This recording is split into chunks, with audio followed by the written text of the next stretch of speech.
Hi, Sister Sunshine here. Welcome back to my video blog. So I'm going to be looking at Rihanna's new music video today. I'm not going to play the music because the music has nothing to do with the song. There's also sections of the video that have repetitive imagery over and over and over again. I'm going to do my best to go through those images and just hit on each one lightly so that this video doesn't go too long. So here we go. Let's get started. First of all, we see reflecting pools. Puddles of water on the floor reflecting what will eventually be revealed to be video monitors with Rihanna's image on them. Now, scrying or reflecting or peering into water, those all have occultic undertones. And then we see these images of her on the video screens as if she's being watched or monitored at all times. Now, people that would say she's being used as a commodity by the Illuminati, she certainly would be being watched all the time, right? Constantly under supervision or control. Now you see how it switches between the black room and the black clothes and the white room and the white clothes. This isn't an accident, okay? It's the dichotomy again between black and white, good and evil, or being in darkness and being illuminated. It depends which team you're playing on. Now for somebody like me that isn't playing on either side, it's not really relevant. And many of us would say, well, if we don't believe in God, or we don't believe in the devil, if we don't believe in hell, we don't believe in heaven, then why would any of this matter? It matters because if you have enough people out there who either believe it or are being programmed through all the subliminal imaging and all of these images that are being transmitted directly to their unconscious mind.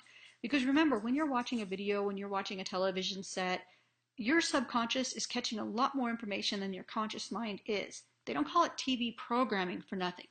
Anyway, of interest here also is the odd contorted shapes that she takes during this video. I've noticed in the past 3 or 4 years, whenever there's a movie made about demonic possession or somebody having a demon in them, they will be contorted into this weird, backward, bent over kind of posture. So it's sending a message. Remember, nothing in these videos happens by accident. It's all done by design and it's all planned ahead of time. So here we go. Now you will notice that she's shimmying back and forth, kind of a kundalini type of thing. And then she's got her little alter egos, her fragmented personalities or spirits, who knows, coming out of her as she's standing there dancing. All right, so more contortioning, more of these things. And here's kind of an interesting image that they use. She's writhing around and contorting, and then they've projected onto her her own image of her singing. Now some people would say, well, gee, that's just artsy, you know, a way to spruce up a video. But I think that it's saying more than that. I really think that it's supposed to be giving the message that she either, again, has some kind of spiritual issue where she's demonically possessed or has some kind of spirit in her. You know, if you look at practices like voodoo and these type of things, people, when they're being ridden by spirits, will contort and move around in much the same fashion as what she does in this video. It can mean a lot of things. So if she's a victim of monarch mind control, if she is a beta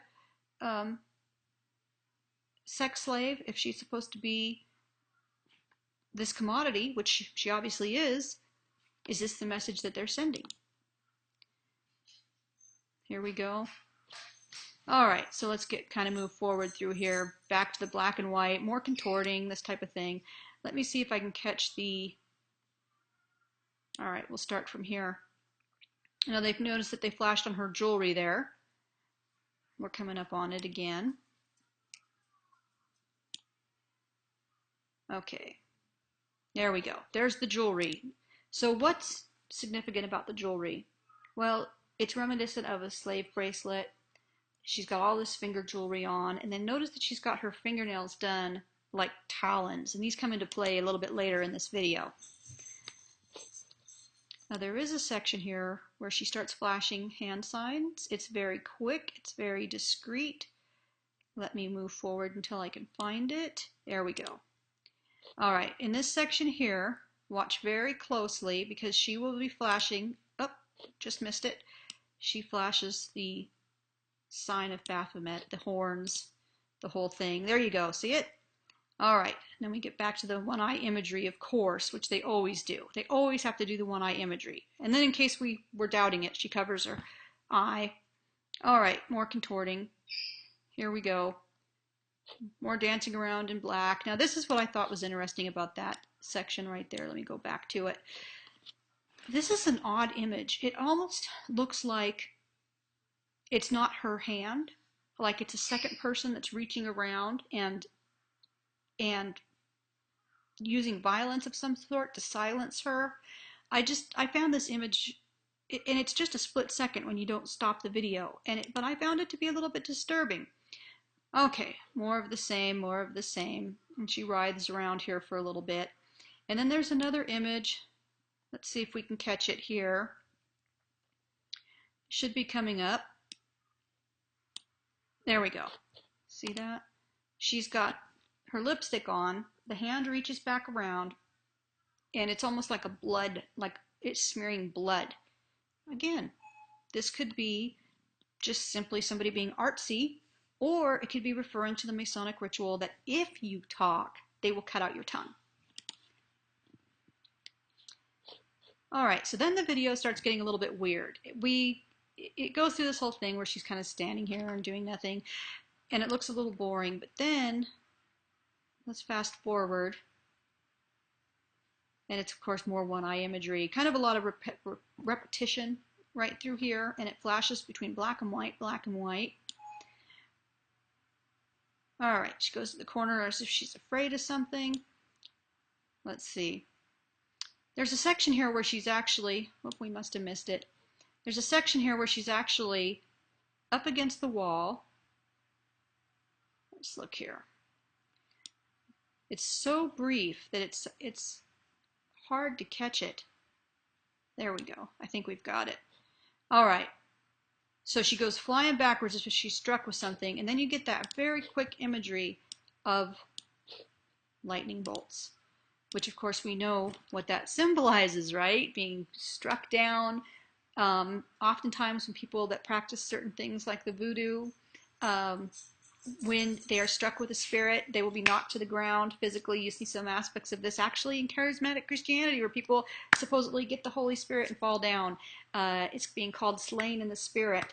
We know that the imagery of lightning, however, refers to the fall of Satan, which from a Christian perspective is him being cast out of heaven down to earth because he was a very bad boy, or from the perspective that the world was in darkness, and like the Prometheus idea, that he brought illumination, that he brought light to mankind. Again, depends on which viewpoint is on that. All right, and then they flash a bunch of these pictures. You saw the big hallway there. You see the storm clouds gathering. You see the creepy woods. Now, why would crows flying out of a tree be considered something to put in this kind of video? Let's see.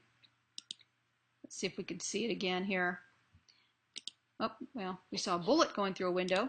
Anyway, crows are believed in many religions to be the carriers of the souls of the dead to the underworld. And then we see a building being blown apart and a nuclear blast. We're going to see a burning cross here in just a second. Eventually, there we go. Quick shot of a burning cross. Slave chains there, symbolizing some kind of bondage or enslavement. Something alluding to the full moon there. I'm sure you saw it. Lions killing each other. Bugs killing each other. And then you'll see a group of ants. There you go. Symbolizing the hive mind, perhaps. More crows. Did you see that? There was more crows. It's just, you know, odd symbolism to be throwing in there. And why throw it in only for a split second where you have to slow it down to even see anything? Anyway, I just thought it was interesting. Make of it what you will. Until next time, bye-bye.